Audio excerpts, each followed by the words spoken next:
All right, so welcome everybody. Thanks for everyone for joining. And yeah, so I'm just going to start with the V60 this morning. I have made one this morning just to wake myself up and prepare myself for the Zoom. But I will start preparing another one for you now. I've got some facsimile beans here this morning.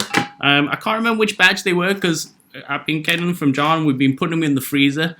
Vacuum in the freezer and then just storing them properly that way and then bringing them out as we need them. I think this was like from the third or fourth round of facsimile beans. I think they're number 4. Yeah. It was quite interesting freezing these beans. When freezing these beans, we obviously take all the air out of the bag when it's in the vac form. But when we were opening up the bag, it was still full of gas, so it obviously was still degassing inside the freezer, which I've never really seen before. So yeah, it is a very good way of keeping your beans fresh, especially if you have a lot of beans. I've never really put beans in the freezer before, so it's kind of a new experience. But all in all, I think if you're drinking about 100 grams a day and you buy half a kilo or a kilo, it's a great way of keeping everything really fresh, and you just bring some out early in the morning, it's ready for you in the afternoon. So today we're going to use a 15 gram dose. I will be using this recipe that I have been tweaking and modifying this week, and it's based on the Tetsu Katsuya method, 4 to 6 method. The only things I've changed from last week is that I've changed slightly the pre-infusion to be a little bit slower and complementing that with a more vigorous cycle at the start. I found that it's kind of gives that sort of slippery, juicy acidity that I really enjoy. And it's almost like, you've got you put your tongue on your palate and it's like really slippy. It's that sort of acidity. Okay, so I've just weighed out 15 grams. That's my V60. Okay, how's the camera hanging out, Mohammed? On the V60, is it okay? Actually, I have it on you right now. So okay, I've got my second camera set up. You should be able to see it. It's on my alternate account. Yeah, that's the one. There you go. Fantastic.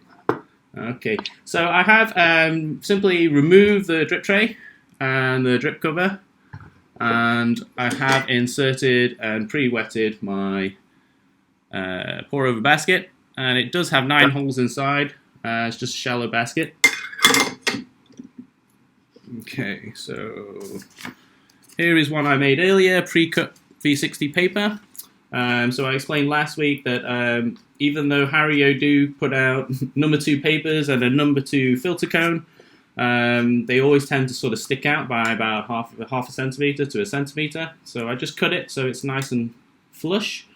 Simply for when I put it inside underneath the portafilter head, the paper is not touching the portafilter handle. Sometimes if it does touch the portafilter handle when you're agitating, it will just crease up the paper and sort of ruin your evenness of your extraction a little bit, and you'll find you'll get a little bit of ground stuck more on the crinkled side than on the uncrinkled side.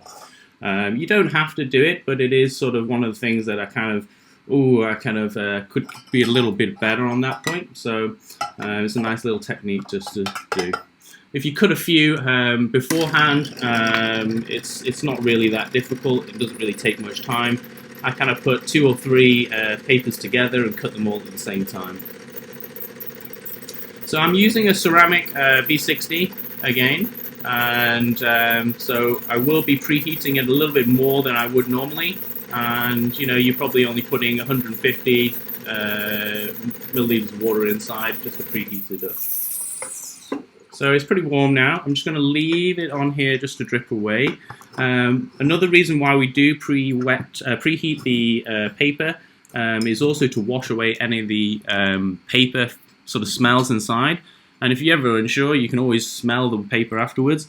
And you can kind of smell that paperiness in there. You don't really want that in your brew. Okay, so I'm just going to pour this water out now. Oh, I'm going to keep it in there first. I'm going to grind out my beans. So this morning my beans ground on the previous setting, which was set to the Yunnan beans that I used on the last video, was a little bit too fine. So it did stall on my first brew this morning. So I've just coarsened it up another 2 notches and see where we go. So from the previous brew I did this morning, it stalled all the way to the 4-minute 30, and I just took it off and drank the coffee that dripped through. Okay, so we can see the grounds here. It's pretty coarse. I don't know if you can see that. Okay, so it is pretty much like sharp sand, and it does feel granular, like circular, underneath my finger. And you can see at the moment is no smearing of sort of on my palm as if it's mud. If you do sort of have this on espresso grind or anything closer to the filter, you'll find the smudging on your hand. This technique is pretty cool because you can save yourself a bit of time and a bit of beans, because you'll get yourself in that ballpark range. In the long run, you will save yourself a lot more beans. So I've just settled the ground a little bit. I've shook it forward twice and then left twice, and you can see it is relatively flat now. So from here, I will use the very handy niche brush. You can use something thinner, but this is to hand, and I'm just used to using it. Now you can use your finger, but just for hygiene purposes, I will use this implement. Now when you do go in and make your bird's nest hole, you want to go in gently. You don't really want to sort of go in very aggressively and hear crunching, because essentially when you hear crunching, you're compressing your grounds at the bottom of your filter. So we want to aid pre-infusion and not hinder it. So when you go in, just make a small circles, and then when you feel a little bit of resistance, stop. At that point, you just want to swirl around, okay, and make a little bird's nest like that, okay.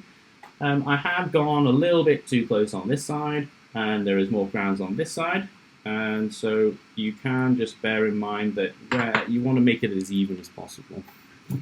Okay, so I'm just going to pour away my water in my jug and place it on top. And I just want to make sure that the group head shower will, in fact, immediately touch the grounds as soon as it starts. So I'm just aligning the group head to the top of the grounds. And this week, I did mention last week I did want to find the temperature of the slurry on the top. So I've got this infrared gun, and when we're during the brew, I will sort of test the temperature to see how much temperature we have lost and what temperature we are actually brewing at.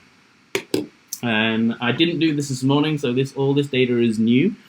And I'm just going to start my recording on here. Right, so I've got decent cells set up already. I'm just going to make sure it's connected, which it is. And I'm screen recording my tablet, so we will cut in the screenshots from the tablet.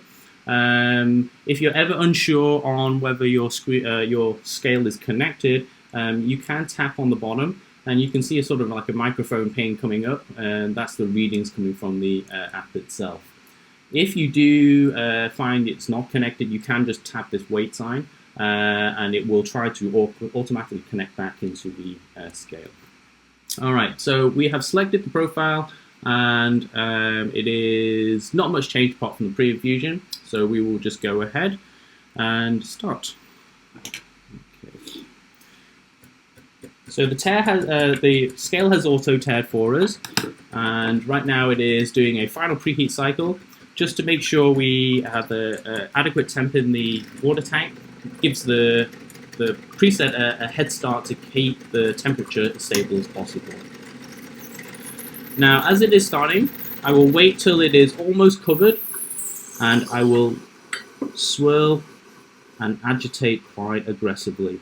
Okay, Now, there are some points I would like to point out in that you notice that I have not shaken above about 1.5 centimeters on the slurry line here. Okay. Now, I'm anticipating that the next volume of water that will pulse through will rise above this level, and as I agitate, it will give me more of an opportunity to reintegrate the grounds that are settled at the sides of the V60. If we don't reintegrate the side grounds that are stuck on the filter, essentially those grounds will be under extracted and you lost on some potential on this brew. So my alignment on this pulse was very good, and I didn't have to do too much into readjusting. Now, one thing to notice here is my agitation is now becoming progressively less, okay? And I have no bubbling on the top of my coffee slurry. So I'm just going to take the infrared gun now while we've got a bit of time. Okay. I don't know how accurate this will be because we are doing it on the top of water, but I'm reading 60 degrees on the top of the slurry, and obviously much cooler on the sides of the V60 at 55, and a little bit cooler on the paper. So I don't know how accurate it is because it is on water, but I'm quite surprised at the temperature I'm reading right now. It's significantly a lot less than I would expect it to be.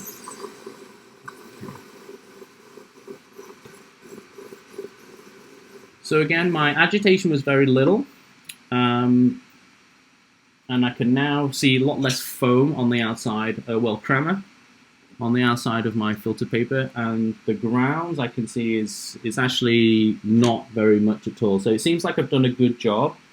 Last time I did this on camera, I was doing this with one hand, and I think my agitation was not aggressive enough. This time I'm using two hands, so I'm much more familiar with using two hands. Okay, so I think this is the second to last pulse. And you can see I just kind of get a one sort of rotation around with my brew. I think this is looking not too bad. It's definitely looking a lot quicker than my last brew.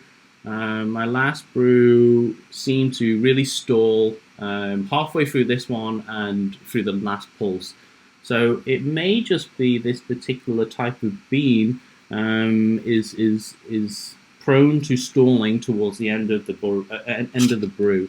Now, because I don't know the origin, I'm going to put that quite highly up because I have changed the grind setting from my last pour, and from the looks of it, it does look very similar to how I had it last time.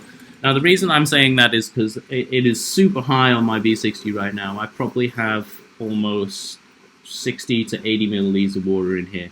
The drawdown time now from here, even though we've already used 3 minutes 28 seconds, I think the drawdown it will take for that to go all the way through will probably take more than a minute and a half. So I think we have improved on the brew a little bit in terms of I'll probably get an extra ounce in my brew from my grind setting change with the same recipe. But yeah, hard to say without knowing the origin of the beans right now, but I could go coarser, but let's just see how this one will taste. So it's coming up to another minute now, and I have almost full V60 here. So I have a stalled brew, but that's okay. Hopefully the brew down the bottom will be fairly okay. Alright, I'm just going to leave that here, settle down. I'm just going to grab myself an extra cup. I do have some of my old brew left over from this morning here, so I'm just going to do a little side by side while I can. Just bear with me a second. Yep, that's fine. And welcome everyone, new people. We have Jalissa, Lance, Luca, and John. Okay, so as we can see, so we're going over the 4 minute 30 mark now, and I have a lot of brew left over in here. So I'm just going to separate this now and taste what we have.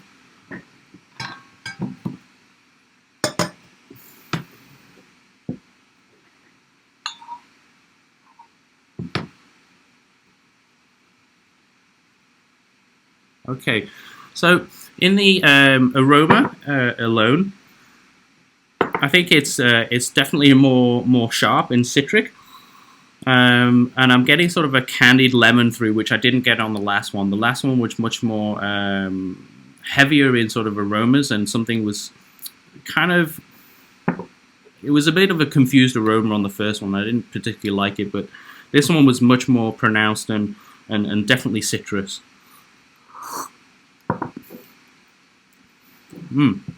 So with the acidity, I love the acidity on this one, but what I found was it was a little bit muddy, and I think it was because it did stall. But this one, the acidity is much more clear, and it is definitely candied lemon I can taste. But this one, I could just taste the acidity, but I couldn't taste the lemon.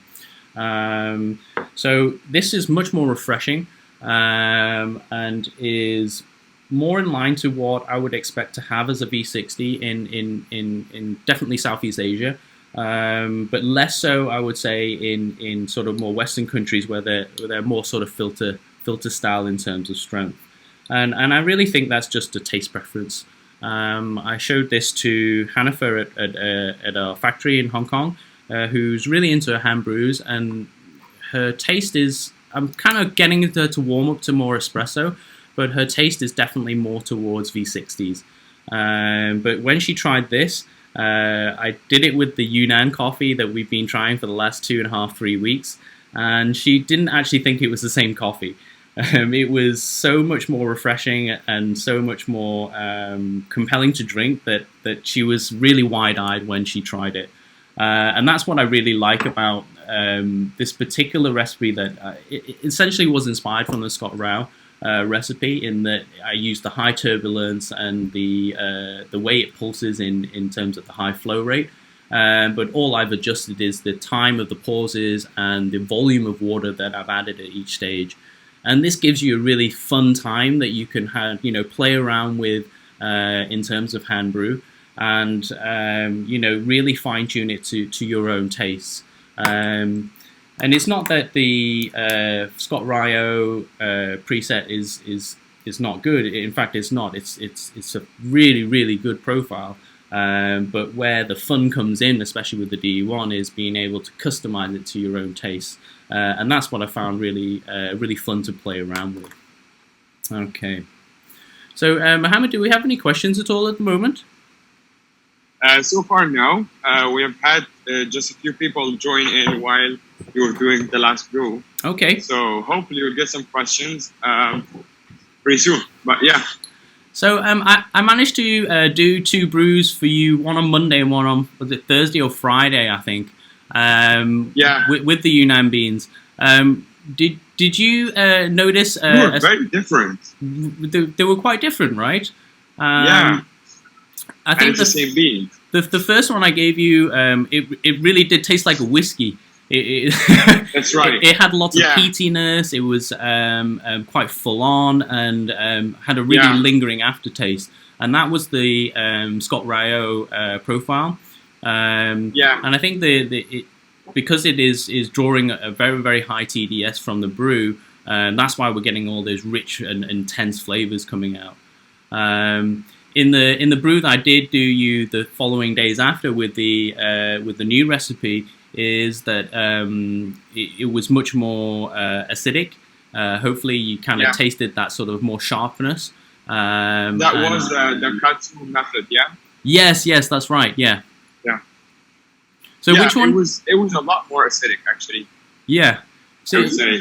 Which one did you prefer, just out of curiosity? I preferred the first one. Right. Because it was more full on. It was more like, because I don't drink a lot of hand food. Mm-hmm. So it was more like, I'm drinking coffee still. It's pretty strong. The second one was a lot more acidic and also, I think, more subtle. Yes. I feel like I need to drink more of it, which might be not a good idea. It's much more like a tea experience. That's right. Which is what I found a lot of people saying back to me, and black tea is usually what those people are looking for in terms of those style of brews. That makes sense. Yeah. All right. Yeah. Let's try to get some questions from the floor, guys. If you are hearing us, just shoot any questions either regarding the pour that Paul just did, or general questions, or also you can get on camera and show us your own technique, and then we can take it from there. So can I? Yep. Can I ask? Is it possible to get too close to the pour over's head? Oh, you want the camera closer to the pour over head? Is it possible when brewing to have your dripper located too close to the pour over head? So the dripper too close to the pour over. I would say no, but this is really sort of looking at your temperature stability. So obviously, the further away you are, the more heat you're going to lose.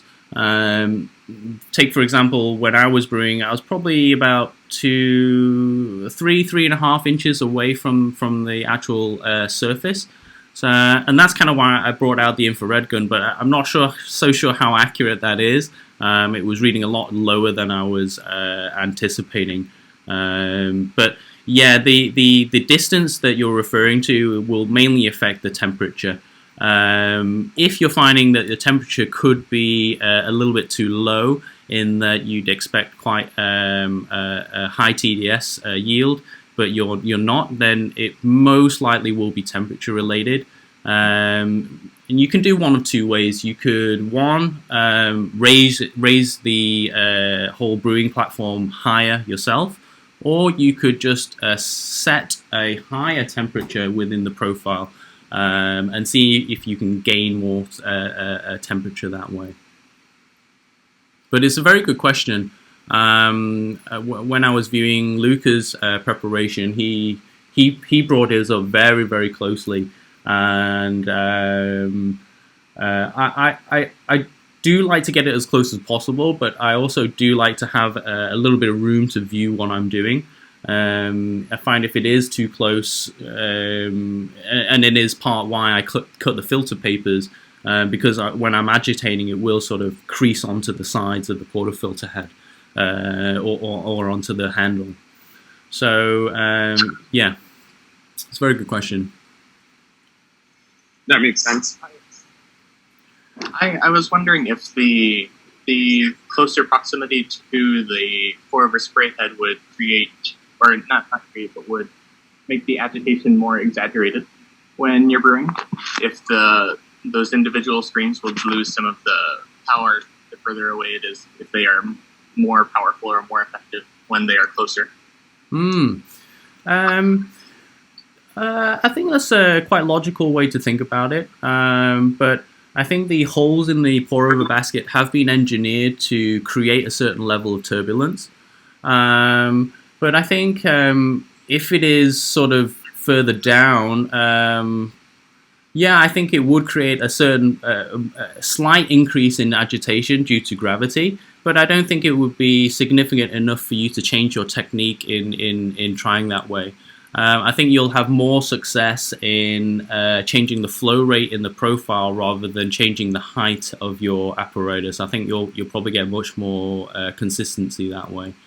In fact, that just reminds me when I was doing a lot of testing this week, in that some of the mistakes that I did, and through mistakes, obviously you find certain things. But what my mistake was, I was going through the profiles, and I think I mistouched one of my flows on my pre-infusion, and it went from an 8 meter flow rate to all the way to a 4 meter flow rate. When I came to do the brew, I was like, oh, I think there's something wrong with you immediately think there's something wrong with the machine, but actually it was doing exactly as it was meant to do, and it was just following the program. But what I did find from that brew was the smaller amount of water in the pre-infusion caused it to be super sharp and acidic, a little bit too much actually. I think only maybe 10 to 15 grams of water went in for the pre-infusion, and I'm pretty sure I saw dry grounds at the bottom. So I was sort of vigorously stirring it, and you know, it just kind of looked like how can I describe it? It looked like, you know, when you've not watered a plant and you just put water on it, and the water just kind of sits on the top and globulates. It just kind of looked like that, and I was swirling it around and wasn't making much effectiveness. But it was good in that I saw a little bit of difference in what it affected in terms of my final brew. Yeah. So sometimes mistakes can be good. You kind of learn from your mistakes. Yeah. Yeah, you can definitely change the agitation of your brews with the flow rate. So 0.4 milliliters will be quite slow. I would suggest if you're going to try it, maybe try at 6 milliliters and see where you go. I have also noticed that when you're pulsing, the basket will retain about anywhere between 8 to sort of 15 milliliters of water. So sometimes when you're dosing out or trying to set out doses or pulses for each stage, you will find you will have to add a little bit more on top than what you normally would. So in my profile, I have I want to dispense 45 milliliters of water, but I'm programming in about 55. But even that extra 10 milliliters over the course of the pulses, I'm generally short, maybe just around 10 milliliters only. So I mean, I could just go in and fine tune it even more, but you know, I think I'm quite happy with the results already. So I've not sort of taken the time to input that in. But experimenting with the weights at the pulses definitely is the more time consuming part of it. Perhaps we could look into the future of, you know, improving that interface to change these a little bit better. But I'm not sure how many people would actually sort of be interested in changing those settings to the degree that we have done here. As I say, I think a lot of people would like to just use the presets as they are, unless they're really willing to sort of find out something and experiment. Okay. I have one from Luca. He's asking John actually, but I'm not sure if John is available, but maybe you can pick up this one. He said, you want to talk about the top level adjustment ideas on how they might work for the pourover profiles, for example, scaling for different volumes. Right. So I think John is on the call, but is he on the call? Yeah, I can talk about that. Okay. So it's still to come, but I would like to gradually get the app to start asking copy questions and asking people less decent specific questions. So less programming the profile and more, I want to increase the temperature, I want to increase the amount in the cup. And pourovers are kind of like tea in that sense, that you've got put water in, wait, put water in, wait. And I'm working on the tea profile currently so that you can say, I want, let's say, all the way to a tea concentrate for bubble tea to a large brew of 400 mils. And what you'll have is a slider that gives you volume. And what it'll do is it'll adjust just the stages that are important, because you don't want to stretch the whole thing. You want to stretch with tea how much is extracted, how much goes in the cup, but you still want 30 seconds with tea infusion steps. So that's what that stretching will do, is it'll change the extraction but leave the infusions at 30 seconds. And the same sort of approach would make sense for pourovers. You'll have the amount in cup, but it'll change how much, it'll change in a different way, but it isn't a straight linear stretch. So that's coming. I mean, I think it's going to take the greater part of a year to nail this down, because this is a brand new concept. And then the other thing that would be close to it would be on what I'm calling the adaptive profile, and having a slider there for light to dark roast, And when you slide from, let's say, dark to light, the temperature goes up, pre-infusion time goes up, the goal flow rate goes up, the end amount in cup goes up, because these are all different things you do as you move from a dark roast to a light roast. And then the question would be if we wanted to do the same thing for pour-overs. Now, that's not my specialty, so and I don't really know, do people even do dark roast pour-overs? It doesn't sound pleasant to me, but I'm sure someone does. So that would be something to ask for. Let me throw the question back at you, Luca. What would you change if you were going from, let's say, a medium to an ultralight on a pour-over? What would you change in the recipe?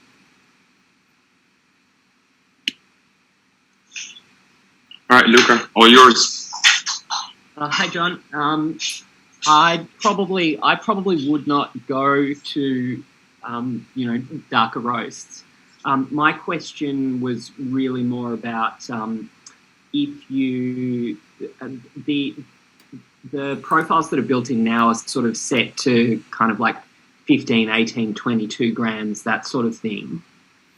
So about, scaling it to if you only had, 12 grams left, or if you wanted to brew 24, that sort of thing. What might change in terms of roast levels, I guess, is temperature. So from that perspective, the one-tap temperature adjustment to adjust every stage within the profiles could be pretty useful. Those were the main things that I was thinking about. Yeah, in terms of volume, that's an easy one because what should the slider do to change the pour-over volume is fairly easy for me because Rayo's already given us 3 recipes at 3 different volumes. So I can just chart it, draw a line between them, and then the slider just moves between those volumes. Or they're chunks, right? There's 3 different recipes built into one that are just depending on your grind in cup wanted and how much coffee you need to put into your V60.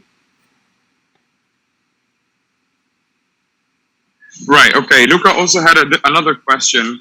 If we don't have a filter brewer and you want to buy one to work with the filter basket, is there anyone that we recommend?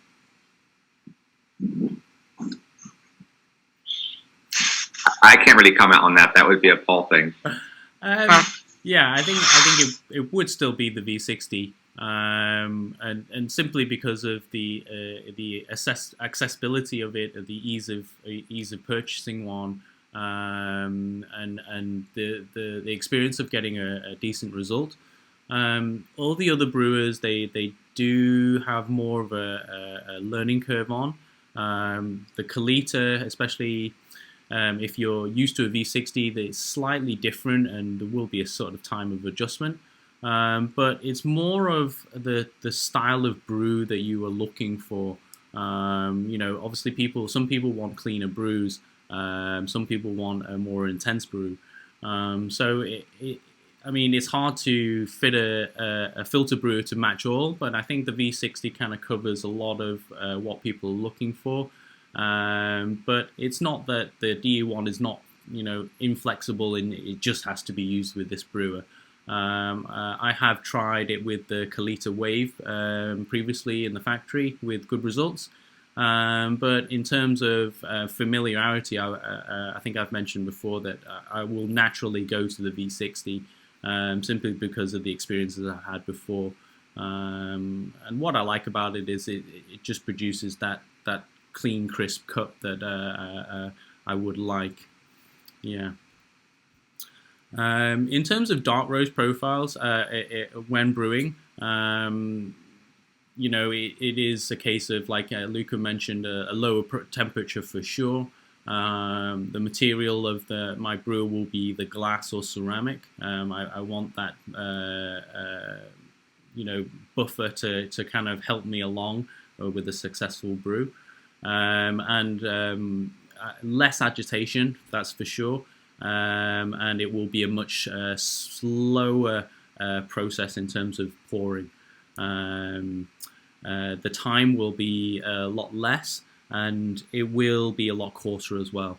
I'm not so familiar with doing it on the niche, but on previous grinders like the EK, I'm probably going half to 3/4 of a unit coarser, which is quite a lot.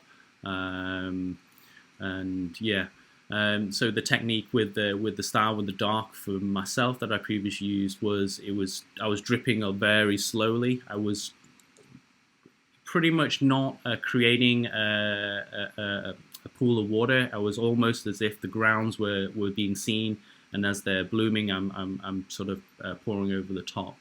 I think it would be quite difficult to do that sort of technique on the DE1, simply because your flow input is matching your output,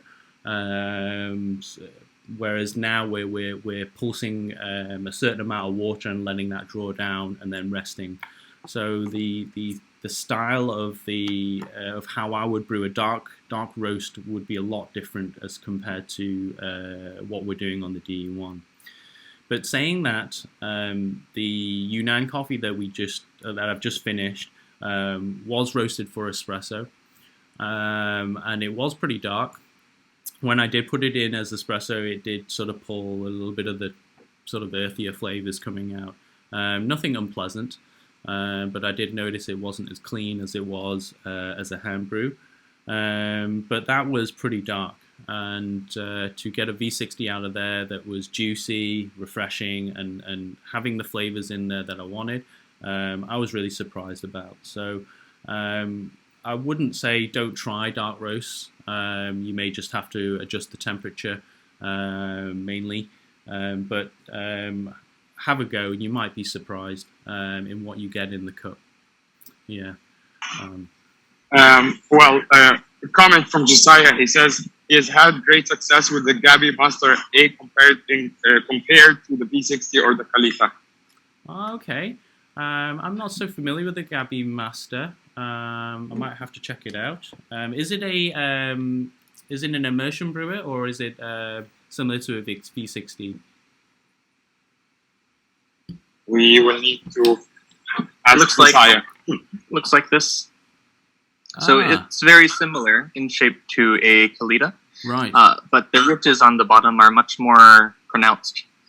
So where I usually use this to brew a concentrated iced coffee with fine grounds and quite a lot of coffee beans. Yeah. And I never get stalling with the setup.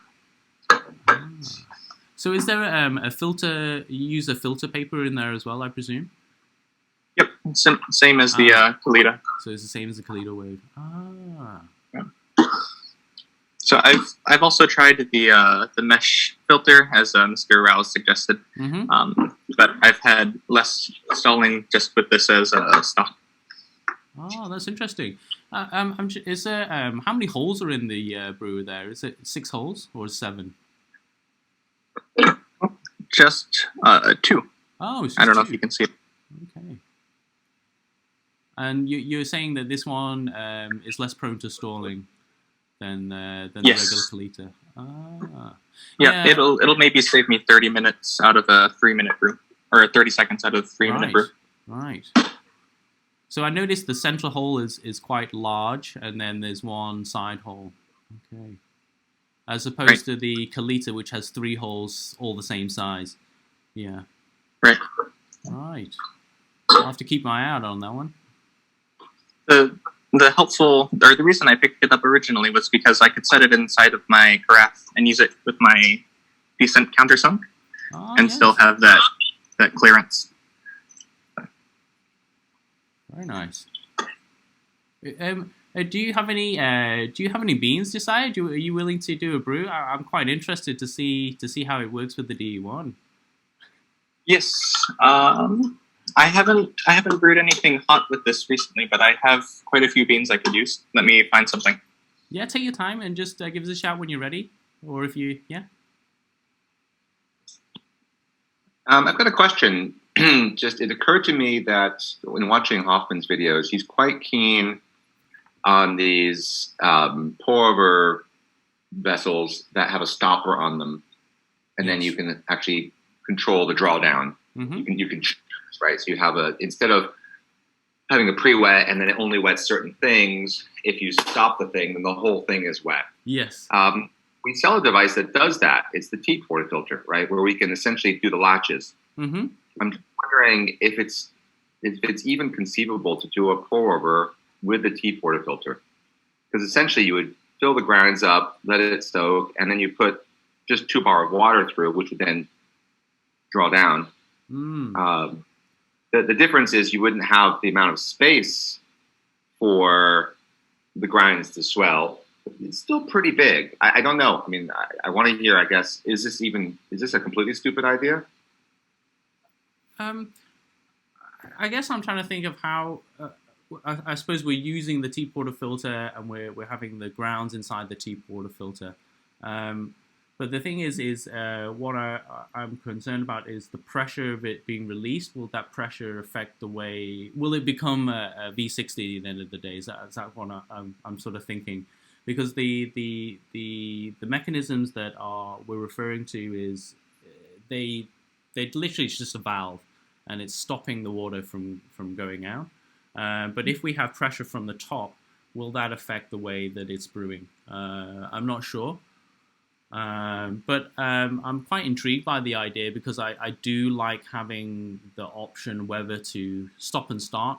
It will be very useful, especially during pre-infusion. If you are using a considerably less amount of water, you could ensure that all the grounds are pre-infused before you let go of that valve. And I think that's where that valve comes into play. It really creates a really good pre-infusion. But yeah, I'm really intrigued by the idea. Sorry, look at asking your question, which is, do we need to put paper filter in the tea portafilter in order to prevent it clogging? I don't think so, because the design of the tea portafilter is made to basically release if there's clogging.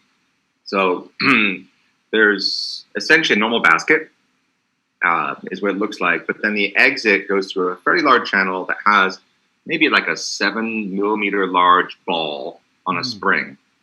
And if stuff goes through there that could clog around the ball, all that will happen is that will just cause the exit, the pressure to have to increase for the spring to release, right? So you've got stuff coming down on the ball, it's gunked up, but the pressure will still be there, and eventually the spring will release. So what might be the case, it might have an effect on the flavor, is that the pour-over basket exit pressure, which is around 2 bar, once it gets gunked up, might go up to 3 or 3.5 bar, which is going to affect the extraction a bit. But otherwise, I think it should work, and we might even be able to just use the standard pour-over recipe just with a tea portafilter.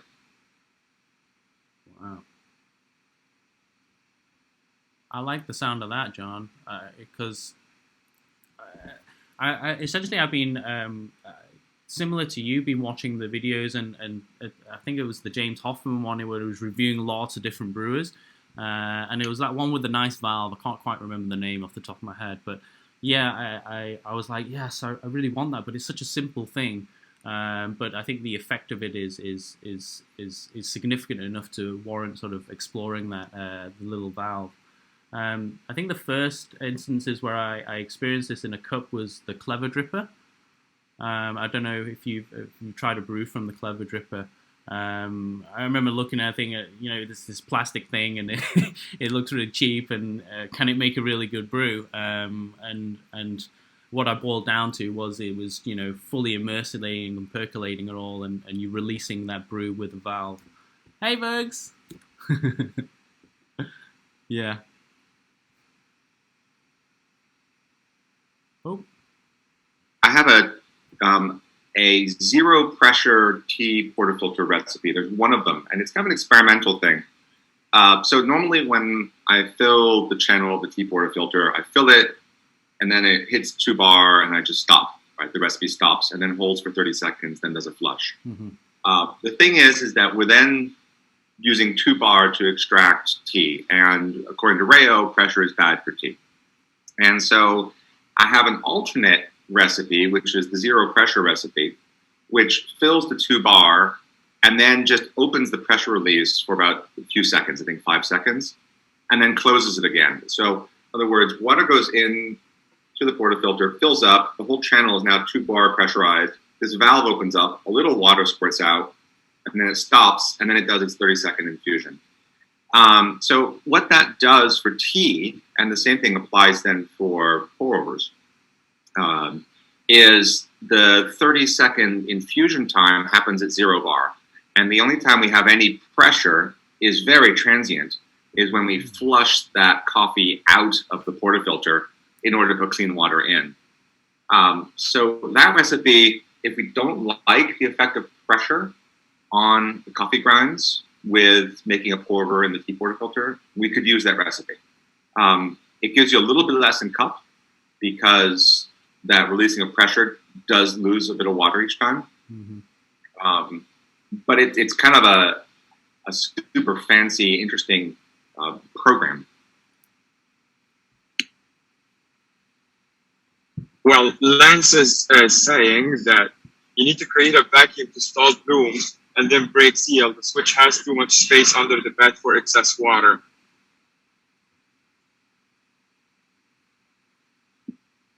What does that mean? I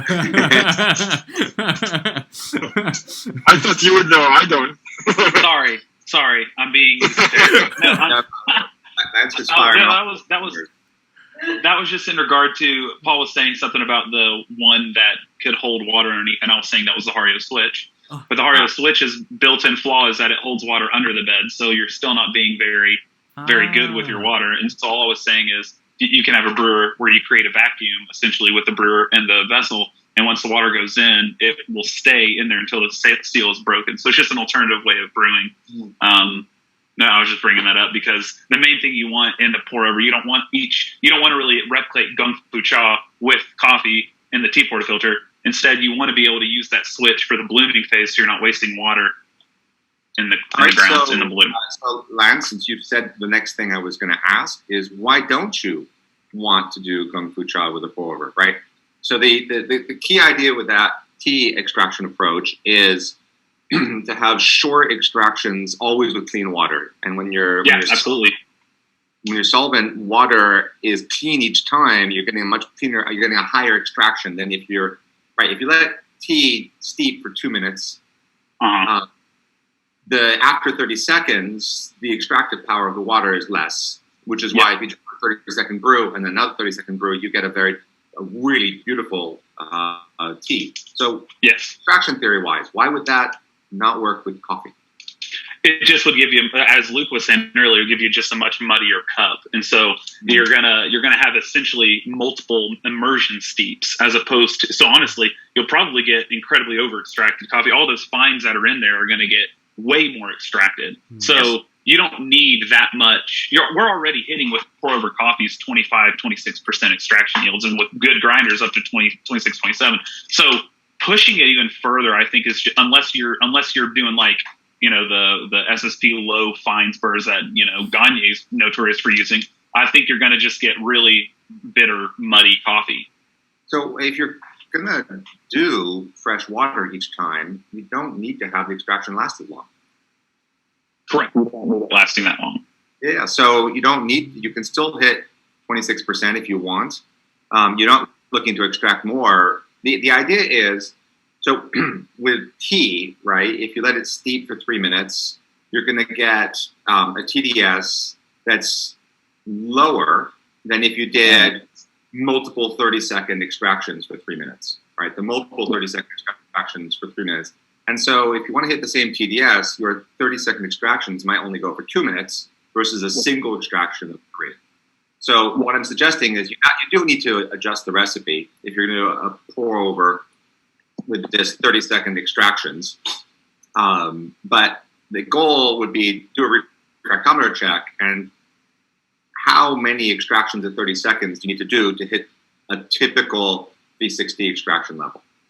Not at all, because what you also have to take into account is this tea portafilter will have no bypass, right? So not only are you increasing your extraction by just having water go through no bypass, but on top of that, you're doing multiple pulses, which is going to increase your agitation overall, as opposed to like the tricklet where you're doing one pour. And then you're going to add immersion on top of it, right? So and then you also don't have a paper filter. So you're going to have, it'd be fun to try. I'm not against trying it. I'm not convinced theoretically that the coffee would ever taste any good. I already have issues tasting tricklet and enjoying it. And this is like a step or 2 steps further than the tricklet itself. You're doing no bypass, you're doing immersion, and you're doing no filter, right? So, or no paper filter to kind of clean it up. So, yeah, I mean, in theory, it's fun. It's fun to think about because honestly, I bet you could with a really nice Kenyan probably get over 30%. But yeah, I don't know. I think just giving pushback, I guess. I think the big problem with my idea of using the tea portafilter for a V60 is that we're not going to be able to see what the agitation is, and we won't know in that coffee bed if the water is actually just channeling through the bed, or is it really moving things around. And because we can't see, we can't optimize. So, for example, it might be that a low flow, 1 or 2 mils per second, causes a nice agitation, and a high flow of 6 mils just drills through. The problem is we won't be able to see. We'll only be able to test with a refractometer after the fact and make a guess. And this is one of the great advantages of V60s is you can see and you can improve your technique. So I think that lack of transparency is going to make this recipe a bit harder. I also think we're going to have trouble getting agitation because until we hit 2 bar, no water is coming out. So what's going to happen is that whole channel is going to, the puck, it won't be a puck, it's a loose ground, fill up. And then what? Do we now continue to do 2 mils? So I'll tell you another thing I've done with the tea recipe is there are some recipes out there that do a rinse phase, right? Where you pour water in and then you drain that out and then you start making your tea. So I've got one that does that too, but it requires you to essentially put your cup in about 20 seconds in. So it starts with a 2 milliliter per second flush, 6 milliliter per flush for a couple seconds, and then it stops and you put your cup in. So the same thing might be needed here, right? Where we start by actually letting water go through the valve so that all the grounds are moving around because of that. But will that initial brew taste good? Well, we have that today, right? When you do a pre-wet, there's some dripping that comes through. Okay, good. Yeah, well, yeah, and that goes back to my earlier comment about the making a vacuum so that you don't have anything dripping through. But I need to also be transparent. I don't have a tea portafilter or the pour-over basket, so everything I'm saying is completely blind. I don't know what the tea portafilter even looks like. I'm going based off of your verbal, visual discussion of what the tea portafilter is with the ball and the spring. So, yeah, anyway, just wanted to make sure y'all know that I'm coming from complete ignorance. I'm just theorizing and wanted to listen to the conversation. I don't think you're wrong, actually, in your understanding, so you're good.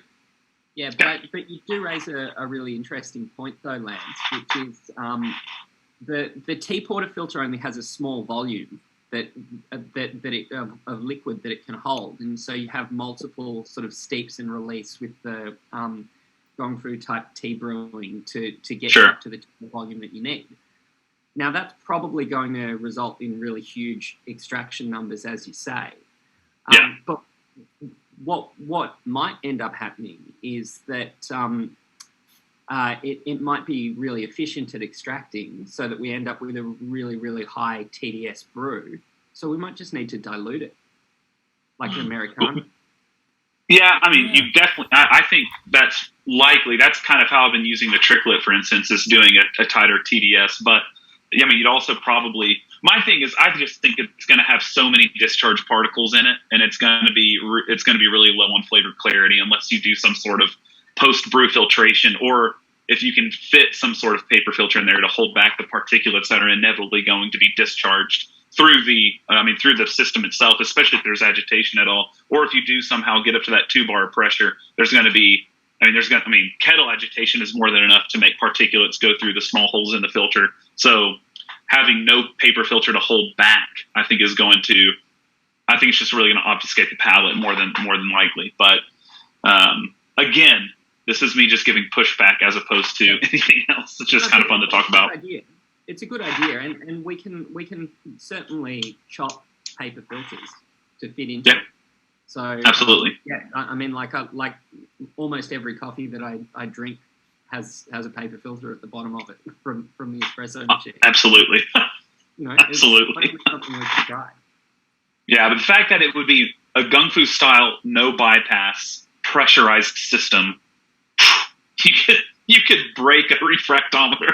That would be such a high extraction. It'd be kind of insane. Yeah, that'd be nuts. I mean, I'm interested to try it. That's for sure.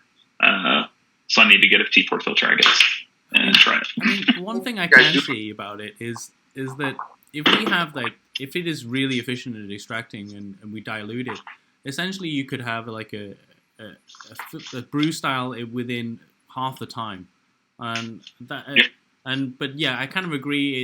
It's questionable on what the flavor would be tasting like, but I could definitely see it as a much more efficient way of doing that style of recipe, and diluting it out. But yeah, it's definitely intriguing to say the least, John. And yeah, maybe I can try do something in the factory at some point and see what flavors we can get out.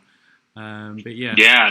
Well, what excites me is if you can get even higher, which I mean, theoretically you'd be able to get much higher than a triplet, and if you can get even higher than that, and you could do like a 1-to-25 ratio and still get a good cup of coffee, then you'd be able to use a lot less coffee when brewing, which is, I mean, that's incredible. I would love to be able to do an 8-gram brew and get out, a 300-gram product. That would be nuts. So that's like 1-to-40, but you know what I'm saying? Like a 250 product. But that's what would be exciting me, is if you could really squeeze out everything from the coffee bean, get a 33% extraction, by doing this, and then you could just do an 8-gram brew. Then the headspace wouldn't really matter if you're using such small coffee. On the tea recipe that most people are using, I had to decide how to achieve the final in-cup volume. And there's two ways to do that, right? So with tea, you've got these alternating infuse, flush stages. But sticking with Rayo's point that percolation makes bad tea, when I'm flushing, I'm also doing a certain amount of percolation. That's happening, right? It's going right by. It isn't like a drawdown.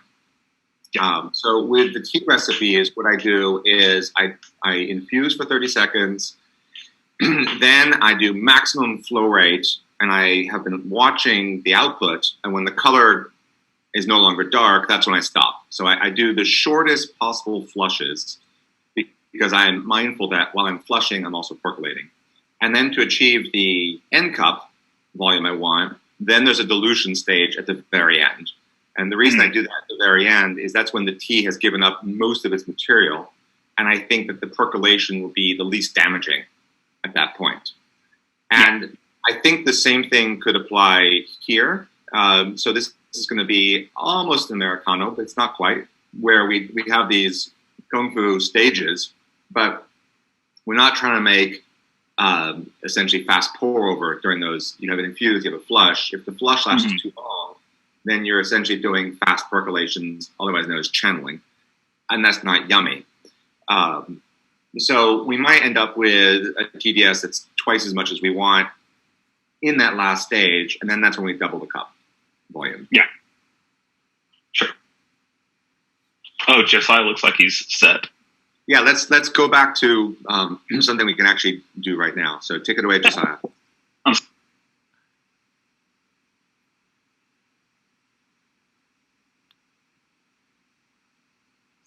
Okay, so Are you ready? Yep, that's it. So I have a Costa Rican coffee that we roasted maybe 3 days ago. And we just ground it on our EK at 7. And I just did a V60 pour over alone before so we can compare. You rinse. And we actually have our profiles pretty dialed in as far as time and water volume and temperature. And so I just have maybe 4 or 5 different versions of the same pour over profile with a different temperature appended to the end or a different flow rate. So this one is the bloom stage plus 3 pours at 5.5 milliliters and 95 degrees with a total output of 240 milliliters. And thankfully, the volumetric auto stop has been pretty accurate within 5 to 10 milliliters for us. So we haven't bothered using scales during the pour. We just check after the pour over is done to see if we reached our goal. Nice. So we'll do that today. I just got these carafes from Kinto. It's a Japanese company that I can get quickly and easily here.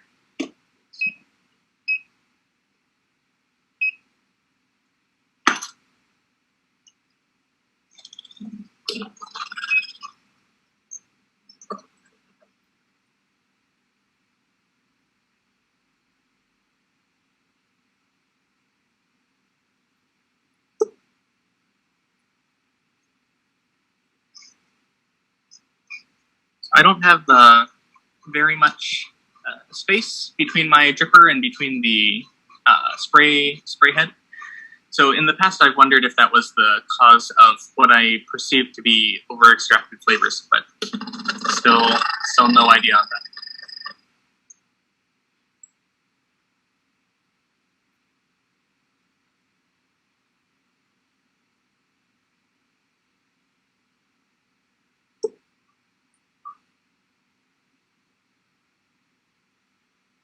But I've brewed with all of these drippers quite often, probably a few times a day since we run the coffee shop here. And so far this has been my fastest flowing one, which has aligned with my previous pour over philosophy whenever I do a hand drip of trying to achieve a drawdown time within 2.5 minutes or so. Okay. So that's kind of where I'm coming from in a pour over background.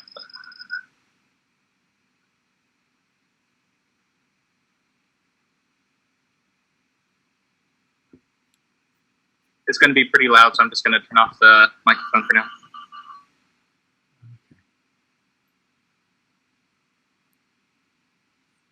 So you're saying in your brews they're tasting a little bit bitter, Josiah. You're saying your brews are tasting a little bit bitter.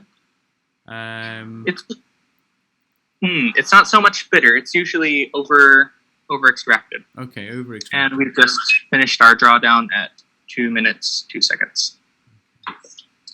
I like your countersunk scale there. It's very nice. Thanks. We did it ourselves. Yeah.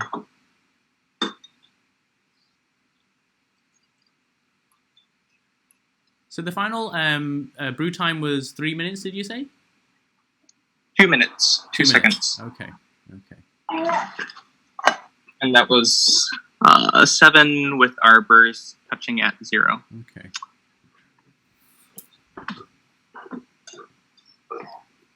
I know last time you recommended trying to reach 4.5 minutes total brew time.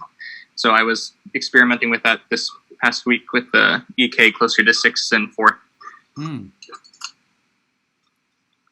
How were the results with that? They didn't seem to add a significant amount of clarity from what I could tell. Right. Which was what I was looking for. I think I can understand that. I'd expect that with the type of brew you were using. I was under the understanding that you were using a V60 when you asked the question last week. Generally, with V60s, you will find it is a little bit more cleaner, and you can run it a little bit longer. But with more sort of immersive sort of type brews like the one you were using, you will generally find 3 minutes or 2.5 minutes in the ballpark of where you're trying to aim. So I think you weren't wrong with what you were doing before. Where I might suggest would be perhaps if you were tasting over-extracted flavors, just to reduce your temperatures and see how you go from there, and see how that temperature will affect your final brew. Yep, this one was at 95, Yeah. And generally we pull on a 100-degree profile or a 92 or a 95. Right. For any. Yeah. So tasting our Costa Rica, it was brewed 4 days ago. So it's still a little bit fresh. Mm-hmm. But this is our Gabby, and then this is the V60. Mm-hmm. The V60 is tasting a little more sweet, and I don't know if that's just because the coffee has cooled down since brewing it, and it tastes a little bit more floral, but there's still a soft, like a thick mouthfeel on the palate, and the aftertaste is maybe medium short. It's not exceptionally short, but it's medium short. And then on the Gabby, then I feel like we have more of the intense and clear flavor. Yeah. That I usually look for in the pour-overs. So the mouthfeel is a little more clean and syrupy, and the aftertaste is just a little bit longer. But we'll have to try again in a moment.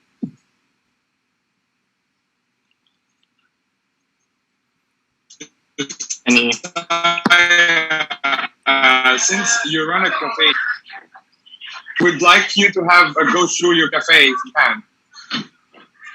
What's that? If you can show us around your cafe. Okay. Our cafe is in Japan, and it is Sunday, so we're Christian, so this is our day off. Oh. So everything is a little bit mechacha, a little bit messy.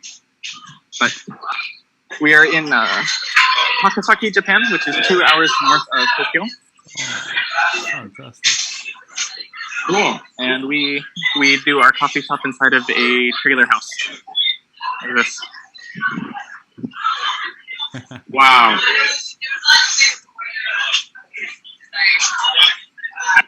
And I think John actually highlighted us on social media, maybe right when we opened. So, look at that. Beautiful. That's a cool setup. Yep, we have our Decents and the Ultra and the Monolith and the EK, and seating is over here. We have a booth and a bathroom in the back, and our storage is up in the loft. Very nice. Can you please tell us a little bit about your experience with the Decent in your cafe? Just, the challenges, what's good, what's bad, everything. Yeah. So we started out with the 100-volt version, and then we soon realized that we wanted to be able to do more at the same time.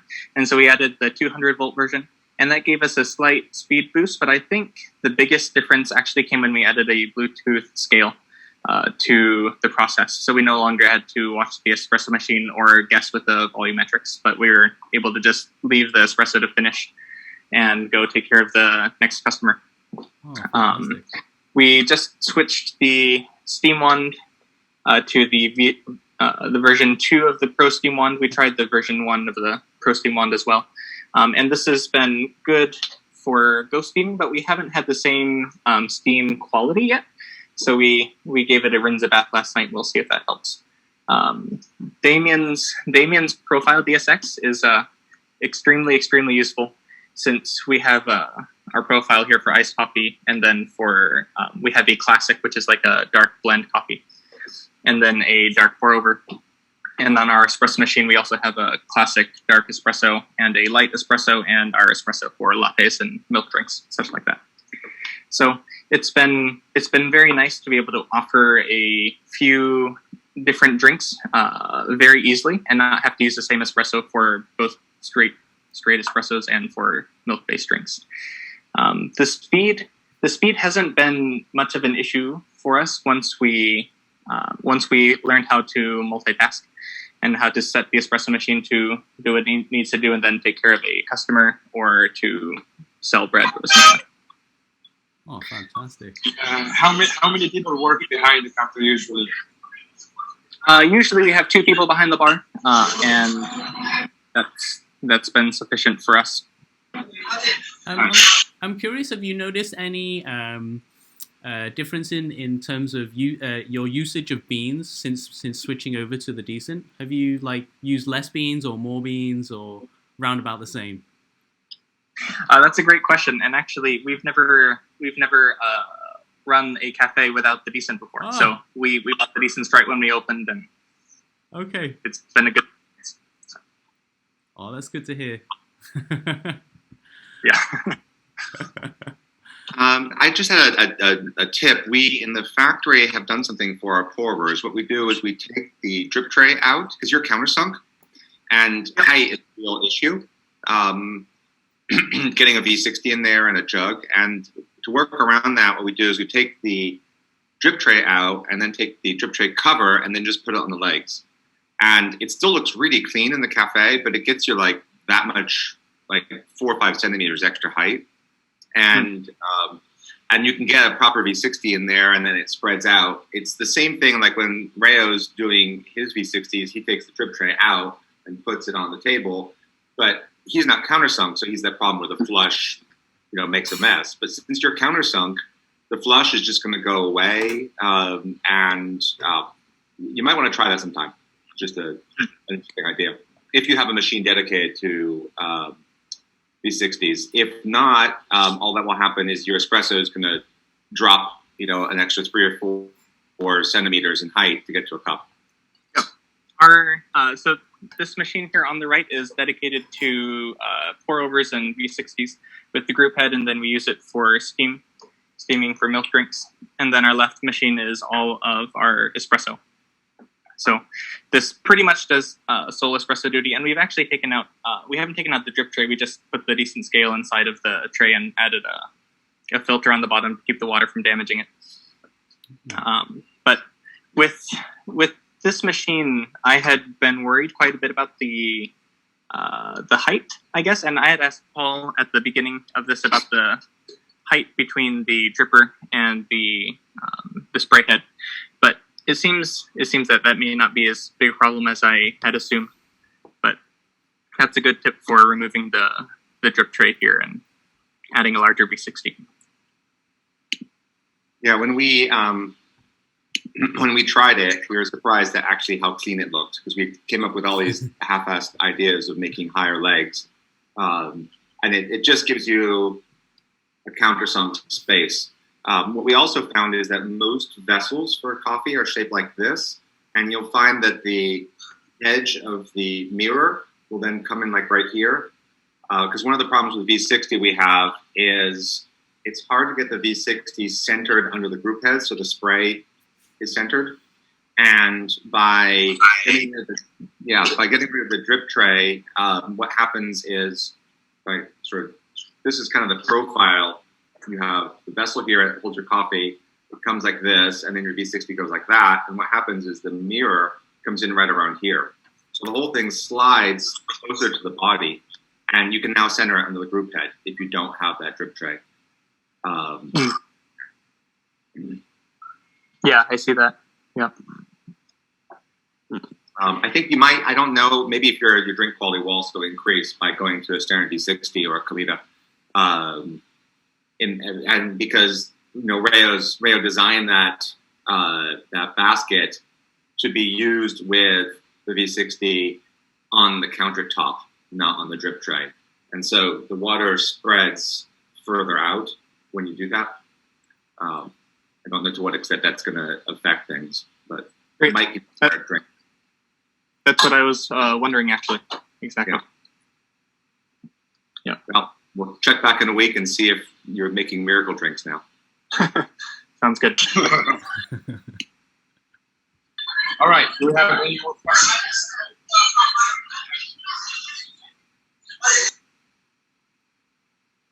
I really like how Josiah's put dedicated one machine just for espresso, and then the other machine is the milk station and the brewing station.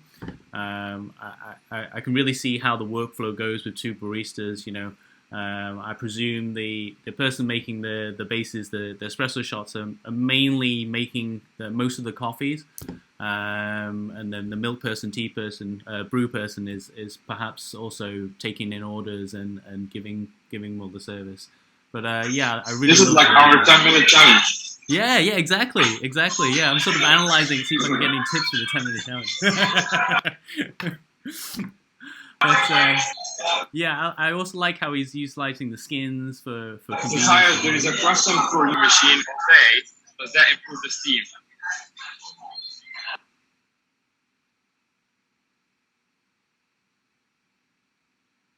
Oh, not sure if Josiah's around at the moment, but yeah, that's a good. Oh yeah, maybe.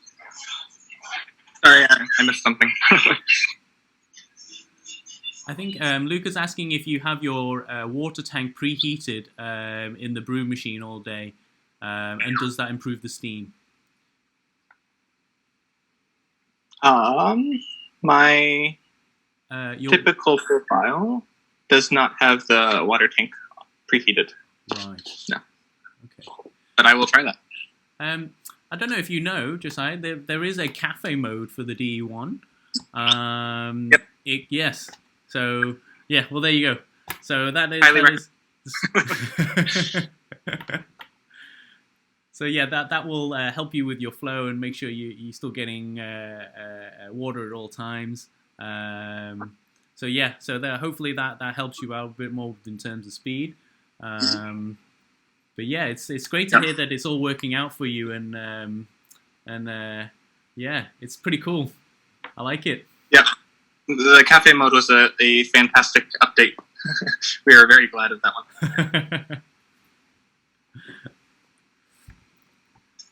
Very nice. Okay. All right.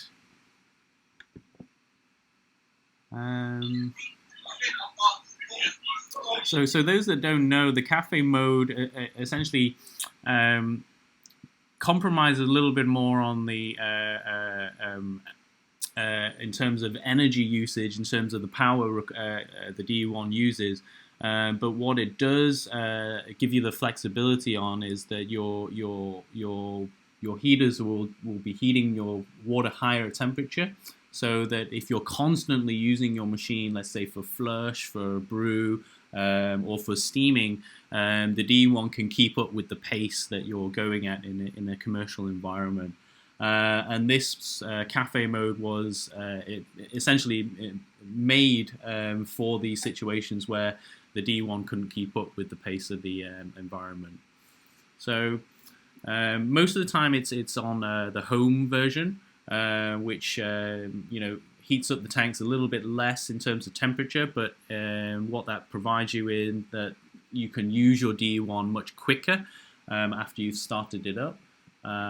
So it's kind of more in line with what you're looking for when you're just brewing at home or in a non-commercial environment. And I think that's a nice touch. We're always looking to sort of add things to the D1 that is useful to you, and it's not just for one person's preference. Other things we use the tank preheat for is for certain profiles. You can set them in your profile to preheat the water tank. It's quite useful for longer extractions, like V60 brews, but it hopefully in the future will also enable you to create larger brews in terms of volume produced by the D1. I think we alluded to that in the previous post, where it could certain models can heat up to half a litre within a minute and sustain that temperature. So tank preheat is very useful. So if you're having issues in things like your machine not keeping up, have a look at the cafe one. If you're finding if you're using cafe mode and it's not heating up quickly enough, try switch to home use to see if the extra time heating up that bit of water can make your espresso a bit quicker. Okay. All right, thanks, Paul.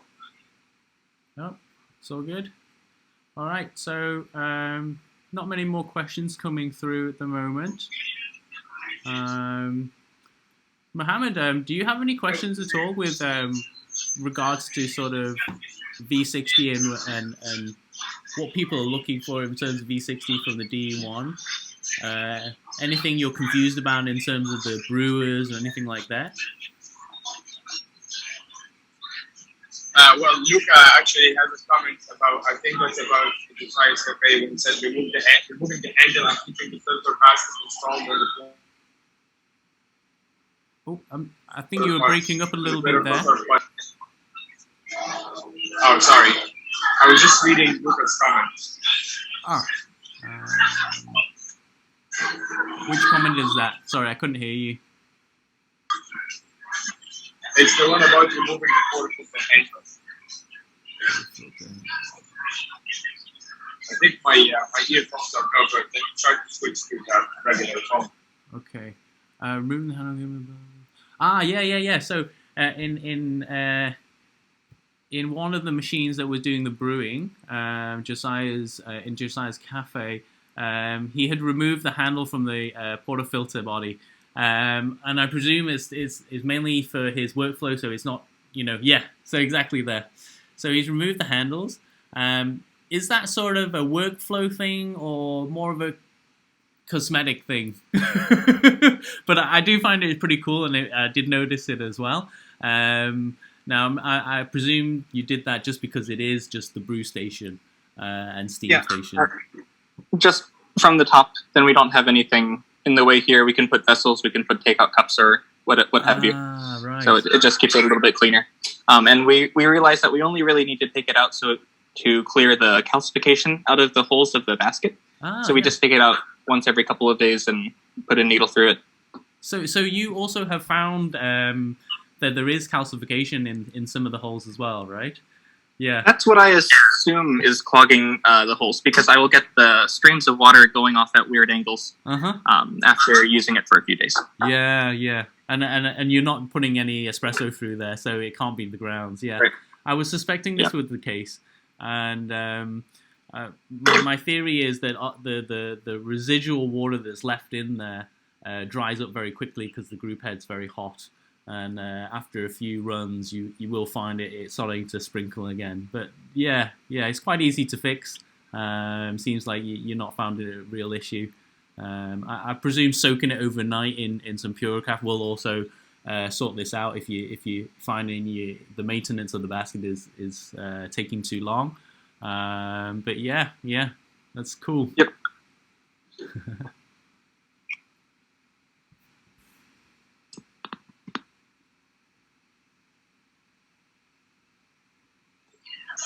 Right. Okay. So, if there is not many questions coming through, was there anyone willing to sort of come on camera while we still have a little bit of time? Anyone else? If not, we could look to maybe bring this Zoom to an end. Actually, I don't know if you caught that earlier, but Luca had such a cool setup when we had him on Spotlight. I would like to see the setup again, if he's still around. I think I saw Luca cupping while he was watching the Zoom. Yeah. That's kind of what I wanted to see as well, because it looks like really cool. Just give me a sec. I'll see if I can set it up again. I've changed some stuff around. But Nice.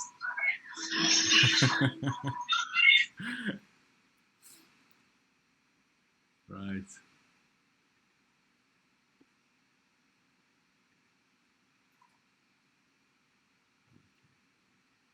So.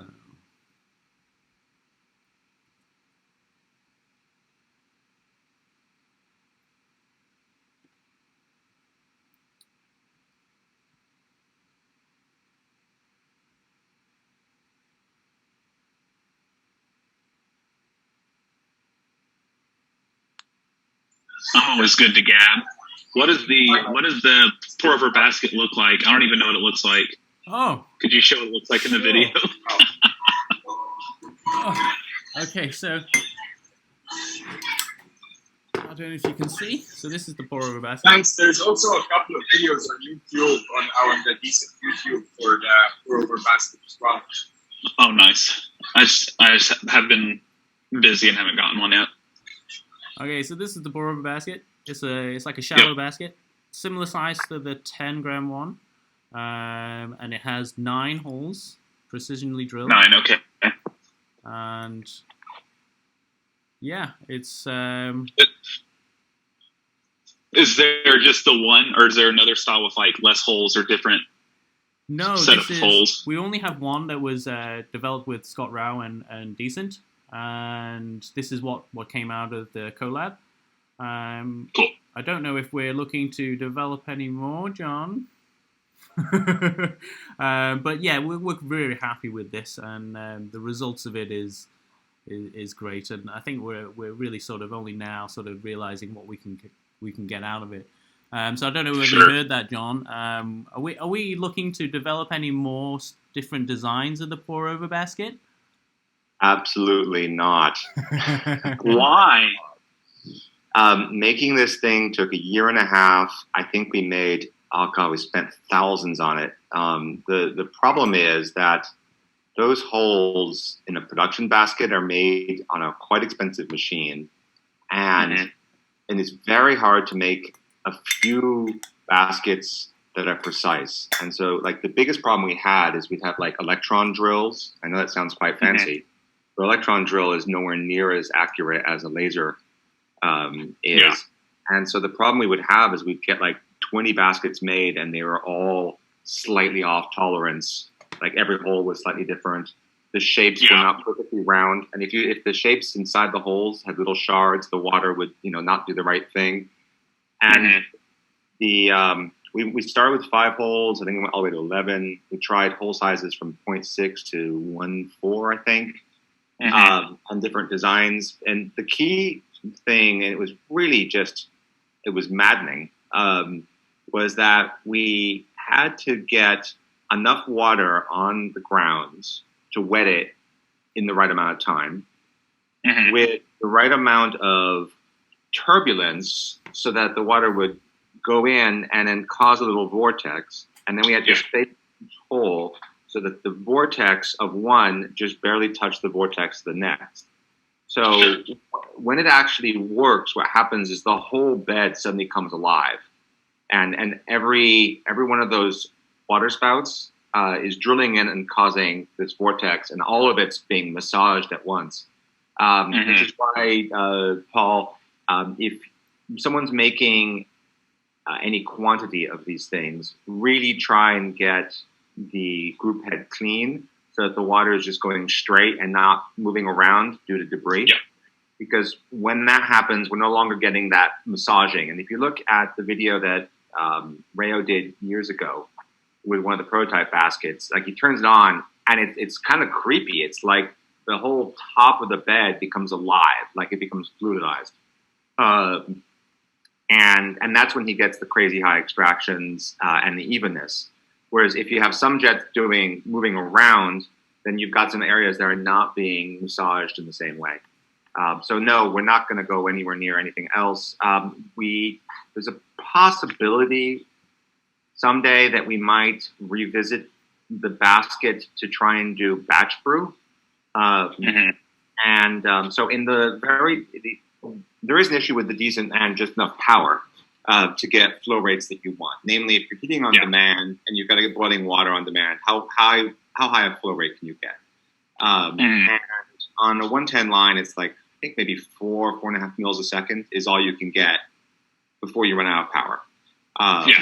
You just don't have enough. And the workaround we came up for that is there's a preheat the water tank feature. So the water tank is 2 liters. You can say preheat the water tank to 50 Celsius, and then now your flow rate can bump up to 6 or 7 mils per second. But you're now looking at a few minutes of the machine heating up before you can make one. And for a café, that's a non-starter because they make one and they have to wait several minutes for the tank to heat up. When we went to 220, we got a slightly higher flow rate. But really what it is, so the 110 and 220 models have about 6.5 amps of power consumption. The XL consumes 9.5 amps, and we have one machine now that's a prototype that's consuming I guess about 13 amps. We blew the fuse on the one. We just got it yesterday on a 15 amp machine. So that's 3,200 watts as opposed to the original way back when. Josiah probably has 1,350. So almost 3 times the heating power on this new model. And I'm hitting, I think 7.3 mils per second is how fast I am at 105 Celsius. I'm just like, I want to see how far I can go. So we're getting into batch brew, but you've got to have basically European level power to pull that off. Yeah. When we actually have that, then we can look at doing a new basket. But I won't do these things without Rayo deeply involved. So they also go with cycles of his touring, his book writing, COVID, and he has to have access. He has to be someplace where he has a 220 line for months in order to help us with this. Because this stuff is just too hard. Yeah. I'm just the width of that spray. It doesn't seem optimal for small doses on conical style brewers. That's why I was wondering. It works. Kalita and V60 are the only two that he is happy with. Yeah, but it looks like I'm watching his video and he's doing a pretty large dose. It looks like 20 or 25 grams. And I typically do, I don't know, a lot of people do a lot less. And I don't know. I'm going to get one in. It's just the spread of the holes looks really wide for a small dose. But yeah, I don't know. Paul can probably comment on that, but 15 grams is Rayo's normal. And normally he's got obviously the vessel size is a big variable because that's going to lift up the V60. Absolutely. Toward it. And I think on Rayo's, his V60 is practically touching. Well, Luca is ready with this setup. Paul, can you just comment on that? Is that your case for you that you've got the V60 pretty much touching the group? Almost, yeah. And I've gone as low as 10 grams in a V60. But I have found that the pre-infusion spray does have a moment where it is probably bypassing all the grounds and going to the side, maybe for the first centimeter. Because I'm aware of that, I'm actually, as soon as the water is hitting the grounds, I'm spinning constantly. So try and reintegrate it as quick as possible. But I do suspect I'm losing a little bit of water down the sides for sure. But after that, it's not really an issue. It's just more on the pre-infusion. Well, I would suspect a lot of partial bypasses going on when it's being directed towards the corners of the water. But that's it doesn't matter. Yeah. We'll see Luca's setup. Whenever you're ready, Luca. Yep, sure. Alrighty. So are you ready? I'll just turn this around. We're in my bathroom. And I just need to turn the camera around. Okay. So, here we are with the shower and, the European laundry. And then this opens up and, Mohammed, this, I think, was the thing that you were talking about. I've, built in a plywood bench top on top of this in this tiny little laundry.